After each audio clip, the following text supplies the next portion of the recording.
तो आज का हमारा टॉपिक है how to prepare for Jawahar Navodaya विद्यालय।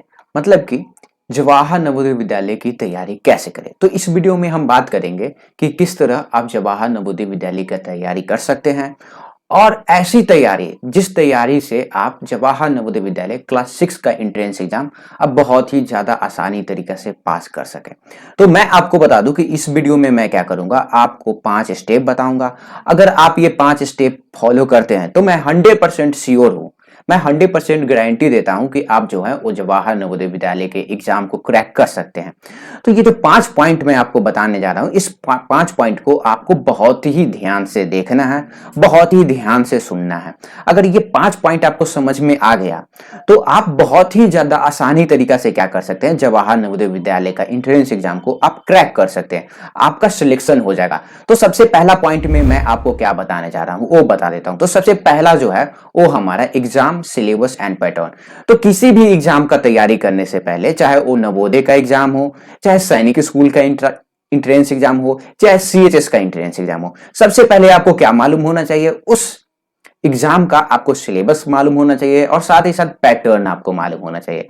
अब जब आपको सिलेबस और पैटर्न आपको मालूम हो गया तो आपको क्या करना पड़ेगा, आपको एक टाइम टेबल बनाना पड़ेगा। मतलब कि किस तरह से आप पढ़ेंगे ये आपको टाइम टेबल से आपको पता चलेगा। तो आपको एक पार्टिकुलर टाइम टेबल फॉलो करना पड़ेगा। और जब आपका टाइम टेबल फॉलो आप बना लिए टाइम टेबल, तो आपको कुछ बहुत ही अच्छी तरह से जो भी अच्छे बुक आते हैं वो बुक को आपको फॉलो करना पड़ेगा। मतलब कि जवाहर नवोदय विद्यालय के लिए जो भी अच्छे बुक हैं उनके बारे में मैं आपको बताने जा रहा हूं। और साथ ही साथ आपके पास बुक आ गया, आप टाइम टेबल भी फॉलो करने लगे, तो आप क्या कीजिएगा, आप पढ़ना स्टार्ट कर लीजिएगा। तो जब आप पढ़िएगा तो आपको क्या करना पड़ेगा, आप कितना पढ़े तो उसको क्या करना पड़ेगा, आपको बार बार रिवाइज करना पड़ेगा। मतलब कि जो आपने पढ़ा है वो आपके दिमाग में कितना देर तक रहता है, तो उन सारे चीज को आपको क्या करना पड़ेगा, आपको बार बार रिकॉल करना पड़ेगा। तो हाउ टू डू रिवीजन, मतलब कि रिवीजन कैसे किया जाएगा ये भी मैं आपको समझाने वाला हूं। अब अगला है हमारा, आपने क्या किया, आपने पढ़ लिया, आपने रिवीजन भी कर लिया, तो आप क्या कीजिएगा, अपने आप को कैसे टेस्ट कीजिएगा। मतलब कि आप किस पोजीशन पे है, आप कितना मार्क्स ला सकते हैं। तो उसके लिए आपको क्या करना पड़ेगा, आपको मॉक टेस्ट देना पड़ेगा या मॉडल टेस्ट पेपर बनाना पड़ेगा। और मॉडल टेस्ट पेपर बनाने के बाद आपको पता चलेगा कि आप कितने पानी में है। मॉडल टेस्ट पेपर के हिसाब से आप पता लगा सकते हैं कि आपकी तैयारी जो है वो किस तरह से। तो चलिए, जो पहला पॉइंट है हमारा एग्जाम सिलेबस एंड पैटर्न, इसको हम पूरे डिटेल में देखते हैं। एग्जाम सिलेबस एंड पैटर्न, तो यहां पे आपको दिख रहा होगा जवाहर नवोदय विद्यालय क्लास 6 के सब्जेक्ट के बारे में दिया हुआ है। तो मैं आपको बता दूं कि जवाहर नवोदय विद्यालय क्लास 6 में मेनली हमारा 3 सब्जेक्ट से क्वेश्चन पूछा जाता है। तो पहला है हमारा मेंटल एबिलिटी, दूसरा है हमारा अर्थमेटिक जिसको हम मैथ बोलते हैं, और तीसरा है हमारा लैंग्वेज। और मैं आपको बता दूं कि मेंटल एबिलिटी को हिंदी में हम मानसिक योग्यता बोलते हैं या हम इसको रीजनिंग भी बोलते हैं, और अर्थमेटिक को हम मैथ बोलते हैं। और लैंग्वेज में आपको, लैंग्वेज मतलब कि जो भी आप लैंग्वेज पढ़ते हैं, चाहे वो आपका हिंदी लैंग्वेज हो गया या इंग्लिश लैंग्वेज हो जाए, उससे आपसे पूछा जाएगा। अब मेंटल एबिलिटी के लिए आपको 60 मिनट दिया जाएगा, 60 मिनट आपको मेंटल एबिलिटी के लिए दिया जाएगा। अर्थमेटिक के लिए आपको 30 मिनट दिया जाएगा और लैंग्वेज के लिए भी आपको 30 मिनट दिया जाएगा। तो आपको टाइम से कोई लेना देना नहीं है। अब हम देख लेते हैं कि वेटेज, मतलब कि कौन सा सब्जेक्ट का ज्यादा वेटेज है, मतलब कि कौन सा सब्जेक्ट बहुत ही ज्यादा इंपॉर्टेंट है। तो यहां पे आप देखिएगा कि मेंटल एबिलिटी जो है वो हमारा 50% जो हमारा मार्क्स कवर करता है वो मेंटल एबिलिटी करता है।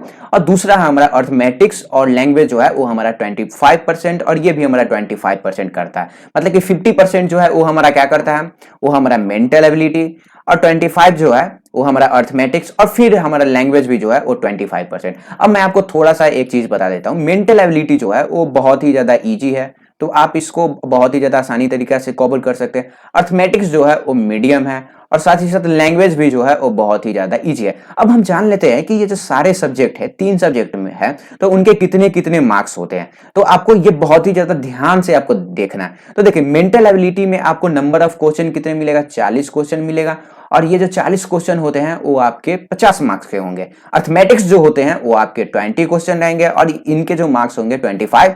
और यहाँ पे लैंग्वेज जो है वो आपका, लैंग्वेज में आपके 20 क्वेश्चन होंगे, और उस 20 क्वेश्चन पे आपको कितना मार्क्स मिलेगा, 25 मिलेगा। मतलब कि आपका टोटल मार्क्स जो होता है, टोटल नंबर ऑफ क्वेश्चन कितना, 80 टोटल नंबर ऑफ क्वेश्चन होते हैं और ये जो 80 क्वेश्चन के कितने मार्क्स होते हैं, 100 मार्क्स होते हैं और यहाँ पे आपको 2 घंटा दिया जाता है। अब मैं आपको बता दूं कि ये जो सारे सब्जेक्ट है, मेंटल एबिलिटी हो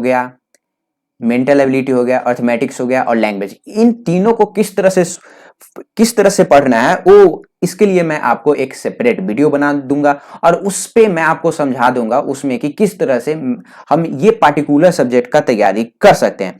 तो यहाँ पे आपको सिलेबस एंड पैटर्न के बारे में आपको मालूम चल गया होगा। तो अब हम क्या करते हैं, अब हम देख लेते हैं एग्जामिनेशन स्टडी टाइम टेबल। अब हम कौन सा टाइम टेबल फॉलो करें, कितना देर पढ़े, ये देख लेते हैं। तो मैं आपको बता दूं कि जब मैं स्टूडेंट था तो मैं भी टाइम टेबल फॉलो नहीं कर पाता था। टाइम टेबल आप कितना भी कोशिश कर लीजिएगा, आपसे टाइम टेबल फॉलो नहीं होगा। और मैं अगर आपको बता दूं कि अगर मैं आपको कोई टाइम टेबल दे भी दूं जिसमें 11 से 12 बजे तक आपको मैथ पढ़ना है, 1 से 2 बजे तक आपको रीजनिंग पढ़ना है और बाकी बात जो भी समय बचा उसमें आपको लैंग्वेज पढ़ना है, तो इसमें क्या होगा, किसी बच्चे, कोई बच्चे क्या करते हैं, वो कोचिंग ज्वाइन किए हुए रहते हैं। तो उन तो वो क्या कर सकते हैं, उनका जो स्टडी टाइम टेबल है वो फॉलो नहीं कर सकते हैं। तो इसलिए मैं क्या करूंगा, आपको टाइम टेबल नहीं दूंगा क्योंकि टाइम टेबल बहुत सारे बच्चे फॉलो नहीं कर सकते हैं। अगर मैं आपको जिस टाइम पे मैथ पढ़ने के लिए बोलूंगा तो उस समय पे क्या पता आपका कोचिंग हो रहा हो या आप स्कूल ज्वाइन किए हुए हो, तो टाइम टेबल फॉलो नहीं हो पाता है। तो अब हम, जब हमें टाइम टेबल फॉलो नहीं हो रहा है तो हम क्या करेंगे, तो हमें कुछ पर्टिकुलर घंटा पढ़ना पड़ेगा, मतलब कि कुछ समय जो है वो हमें क्या करना पड़ेगा, देना पड़ेगा। तो देखिए जो कोचिंग स्टूडेंट है तो उनके लिए कितना देर पढ़ना है, जो कोचिंग स्टूडेंट है वो 3 से 4 घंटा कोचिंग के अलावा सेल्फ स्टडी कर सकते हैं। और जो बच्चा यूट्यूब से तैयारी करते हैं या घर पे ही रह के तैयारी करते हैं तो उनके लिए वो जो है वो 5 से 6 घंटा क्या कर सकते हैं, सेल्फ स्टडी कर सकते हैं। अब कोचिंग वाले स्टूडेंट को क्या होता है, उनको थोड़ा सा हेल्प टीचर से मिल जाता है, लेकिन जो सेल्फ स्टडी करते हैं उनको क्या करना पड़ता है, उनको जो भी हेल्प मिलेगा वो अपने आप से, जिस तरह से वो तैयारी करेंगे उनका तैयारी उस तरह से होगा। तो मैं आपको कोई टाइम टेबल नहीं देने वाला हूं, मैं आपको बोलूंगा कि आप कम से कम 3 से 4 घंटा पढ़िए सेल्फ स्टडी कोचिंग वाले स्टूडेंट के लिए, और जो सेल्फ स्टडी करना चाहते हैं वो 5 से 6 घंटा पढ़ सकते हैं, सेल्फ स्टडी कर सकते हैं यूट्यूब के हेल्प से। तो अब हम जान लेते हैं कि बुक्स फॉर जवाहर नवोदय विद्यालय एंट्रेंस एग्जामिनेशन। तो ये जो टॉपिक है, कौन सा बुक पढ़े, किस तरह से पढ़े, ये जो है ये बहुत ही ज्यादा इंपॉर्टेंट है। अगर आप अच्छा बुक फॉलो करते हैं तो आपका जवाहर नवोदय विद्यालय में सिलेक्शन होना बहुत ही ज्यादा आसान हो जाएगा। अगर आप कहीं किसी भी ऐरा गैरा बुक को फॉलो करिएगा तो आपका सिलेक्शन जो है वो नहीं होगा। तो ये कौन सा बुक पढ़ना चाहिए, नहीं पढ़ना चाहिए, उससे पहले मैं आपको एग्जाम्पल देना चाहता हूं। तो देखिए कोई भी पेड़ जब बड़ा होता है तो कोई भी पेड़ जो है वो कितना मजबूत होगा उसको डिसाइड कौन करता है, उसका जो जड़ है वो डिसाइड करेगा। जितना मजबूत पेड़ का जड़ होगा, रूट होगा, उतना ही ज्यादा मजबूत जो है उसका तना होगा। तो इसी प्रकार आपको जवाहर नवोदय विद्यालय में तैयारी करने के लिए सबसे पहले आपको बेस मजबूत होना चाहिए और बेस के साथ आपको थोड़ा सा एडवांस लेवल में वो सारे चीज को आने चाहिए। तो बेस के लिए आप कौन सा बुक फॉलो करिए, मतलब कि जिससे आपका बेस मजबूत हो जाए, मतलब कि 5th स्टैंडर्ड का जो भी टॉपिक है वो आपका कवर हो जाए। तो सबसे पहले आपको क्या करना पड़ेगा, आपको बेस मजबूत करना पड़ेगा। तो बेस के लिए, बेस आपका कौन मजबूत करेगा, तो 5th स्टैंडर्ड का बुक आपको मजबूत करेगा। अब आपका जवाहर नवोदय विद्यालय का सिलेबस कौन कवर करेगा, तो वो है आपका नवोदय विद्यालय का बुक, जेएनवी का गाइड, कोई भी गाइड। अब हम बात कर लेते हैं कि कौन सा बुक जो है वो बेसिक, जो आपका बेस के लिए बहुत ही ज्यादा इंपॉर्टेंट है। तो मैं आपको बता दूं कि आपके स्कूल में कोई भी बुक चल रहा होगा, आप अभी 5th स्टैंडर्ड में होंगे तो आपके स्कूल में कोई भी 5th स्टैंडर्ड का बुक चल रहा होगा, आप उसको बहुत ही अच्छी तरह से पढ़िए। वो बुक आपका क्या करेगा, वो आपका बेस बनाने का काम करेगा। और जब आप बेस आपका बहुत ही अच्छी तरह से हो जाएगा, मतलब कि अगर आपका जड़ मजबूत हो जाएगा तो आप जवाहर नवोदय विद्यालय का बुक को बहुत ही ज्यादा आसानी तरीका से क्या कर सकते हैं, आप उसको फॉलो कर सकते हैं। तो मैं आपको बता दूं कि बेस मजबूत करने के लिए आप कौन सा बुक फॉलो कर सकते हैं। तो आपके स्कूल में कोई भी बुक चल रहा होगा, आप उसको फॉलो कर सकते हैं। अगर आपको और भी डिटेल में जानना है तो मैं आपको बता दूं कि यहाँ पे एक बुक है मैथ स्टेप, और ये जो मैथ स्टेप है ये भारती भवन का बुक है, आप इसको फॉलो कर सकते हैं, बहुत ही ज्यादा अच्छा बुक है। और अगर आपको ये बुक पसंद नहीं आता है तो आपको यहाँ पे दिख रहा होगा एस चंद का बुक, आप इसको भी फॉलो कर सकते हैं। और मैं आपको सबसे अच्छा बात ये बोलना चाहूंगा कि आपके स्कूल में कोई भी बुक चल रहा होगा 5th स्टैंडर्ड का, चाहे वो एनसीईआरटी का हो या किसी भी कंपनी का बुक है, आप उसको बहुत ही अच्छी तरह से पढ़िए। मतलब कि आपका जो 5th स्टैंडर्ड का टॉपिक है वो बहुत ही अच्छी तरह से क्या होना चाहिए, आपका कंप्लीट होना चाहिए। तो ये जो है बेसिक बुक, ये जो बुक है वो आपका बेस बनाने का काम करेगा, यानी कि जड़ मजबूत करने का काम करेगा। अब हम जान लेते हैं कि नवोदय विद्यालय के लिए सबसे अच्छा बुक कौन है। तो आप मार्केट में देखिएगा तो आपको 3 से 4 बुक ही बहुत ही अच्छे बुक आपको मिलेंगे। तो पहला बुक है हमारा अरिहंत का, और दूसरा बुक जो है वो किरण पब्लिकेशन का है, और तीसरा बुक जो है आपको एग्जाम कार्ड का मिल जाएगा। और जो भी मैं आपको बुक बोल रहा हूं वो आपको ऑनलाइन भी आपको मिल जाएगा ये सारे बुक। तो मैं आपको बता दूं कि मैक्सिमम जो बच्चे होते हैं वो कौन सा बुक फॉलो करते हैं, मैक्सिमम बच्चे जो हैं वो अरिहंत का बुक फॉलो करते हैं। तो मैं आपको बता दूं कि अरिहंत का जो बुक है बहुत ही ज्यादा अच्छा बुक है, और ये जो बुक है वो आपको हिंदी मीडियम में भी मिल जाएगा और इंग्लिश मीडियम में भी मिल जाएगा। और जो मेरा पर्सनल फेवरेट बुक है वो है किरण पब्लिकेशन का। तो मैं आपको बता दूं कि आप अमेजोन या फ्लिपकार्ट पे जाके किरण पब्लिकेशन का बुक मंगा सकते हैं। ये भी बुक आपको हिंदी में भी मिल जाएगा और आपको इंग्लिश में भी मिल जाएगा। और एक नया कंपनी है वो है हमारा अगलबार एग्जाम कार्ड। ये भी बुक जो है वो बहुत ही ज्यादा अच्छा बुक है। अब मैं आपको थोड़ा सा अरिहंत के बारे में बता देता हूं। तो अरिहंत बुक बहुत ही ज्यादा फेमस पब्लिकेशन है, बहुत सारे बच्चे इस किताब से क्या कर सकते हैं, तैयारी करते हैं। अब मैं आपको बता दूं कि ये जो किरण पब्लिकेशन है ये मेरा पर्सनल फेवरेट क्या है, क्यों है। तो किरण पब्लिकेशन जो है वो बहुत ही ज्यादा अच्छा बुक है, सारे क्वेश्चन आपको बहुत ही ज्यादा डिटेल में मिल जाएंगे, और एक जगह आपको प्रीवियस ईयर का क्वेश्चन मिल जाएगा, और साथ ही साथ इसमें जो है वो आपको क्या मिलेगा, बहुत ही ज्यादा प्रैक्टिस सेट मिलेगा। और साथ ही साथ इस बुक में भी क्या मिलेगा, आपको प्रैक्टिस सेट मिलेगा। यहाँ पे आप देख सकते हैं कि इस बुक में आपको कितना 20 प्रैक्टिस सेट आपको मिलने वाला है। तो आप तीनों में से कोई भी बुक आप फॉलो कर सकते हैं, या तो आप अरिहंत का बुक फॉलो कीजिए, या तो आप किरण पब्लिकेशन का कीजिए, या आप एग्जाम कार्ड अग्रवाल का बुक फॉलो कीजिए। तो अब हम क्या करते हैं, अब हम जान लेते हैं कि रिवीजन कैसे किया जाए, हाउ टू डू रिवीजन। तो आप कोई भी बुक फॉलो करके आप क्या कर सकते हैं, आप पढ़ाई स्टार्ट कर सकते हैं। तो पढ़ाई स्टार्ट करने के बाद आपने जो पढ़ा उसको किस तरह से रिवीजन किया जाए। तो मैं आपको बता दूं कि रिवीजन जो है या आप किस तरह से पढ़िएगा ये मैं सबसे पहले बता देता हूं। तो सबसे पहले जो भी आपके चैप्टर हैं, मेनली आपको मैथ पे ध्यान देना है, क्योंकि मैथ जो है वो थोड़ा सा हार्ड भी रहता है और मीडियम भी रहता है। तो आपको क्या करना है, सबसे पहले चैप्टर 1 कंप्लीट करना है, चैप्टर 2 कंप्लीट करना है, चैप्टर 3 कंप्लीट करना है, चैप्टर 4, और उसके बाद आपको क्या करना है, सीरियल वाइज आपको चैप्टर कंप्लीट करना है।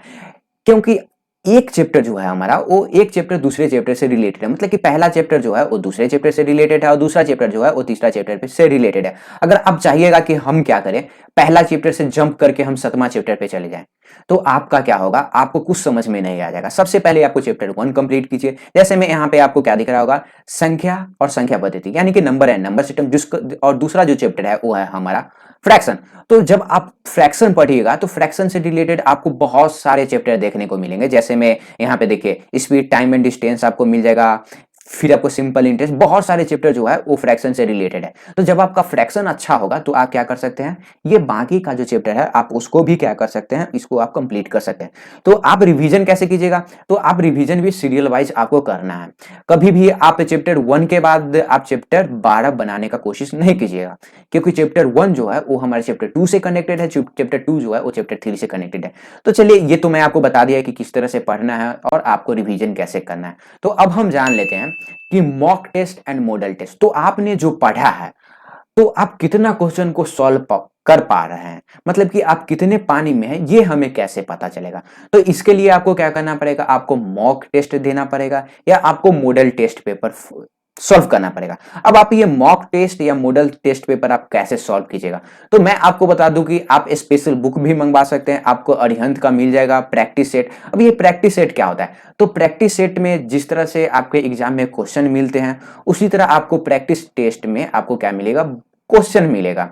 और आप क्या कीजिएगा, आप इस क्वेश्चन को सॉल्व कर सकते, आप पता लगा सकते हैं कि आप कितने पानी में हैं और आपको कितने और अच्छी तरह से तैयारी करना है। अब आप ये जो मॉडल टेस्ट पेपर है वो आप अरिहंत का भी मंगवा सकते हैं, या आप क्या कर सकते हैं, आप किरण पब्लिकेशन का भी मंगवा सकते हैं। और मैं आपको बता दूं कि मैं अरिहंत और किरण पब्लिकेशन या किसी भी पब्लिकेशन, किसी भी बुक को मैं प्रमोट नहीं कर रहा हूं। जो आपके लिए अच्छा बुक है बस मैं वो बोल रहा हूं कि ये आपके लिए अच्छा बुक है। तो यहाँ पे ये मैं आपको बता दिया कि 5 स्टेप, ये अगर 5 स्टेप आपको फॉलो आप आसानी तरीका से जवाहर नवोदय विद्यालय को क्या कर सकते हैं, आप क्रैक कर सकते हैं। तो चलिए अब ये जो 5 स्टेप है वो मैं आपको फिर से बता देता हूँ, मतलब कि थोड़ा सा मैं आपको फिर से रिपीट कर देता हूँ। सबसे पहले आपको क्या करना पड़ेगा, आपको एग्जाम का सिलेबस एंड पैटर्न मालूम होना चाहिए, और साथ ही साथ आपको क्या करना चाहिए, आपको कुछ पर्टिकुलर टाइम, कुछ घंटे आपको पर डे पढ़ना पड़ेगा, कंटिन्यूअस आपको पढ़ना पड़ेगा, 3 से 4 घंटा, या जो बच्चे सेल्फ स्टडी करते हैं वो 5 से 6 घंटा पढ़ेंगे।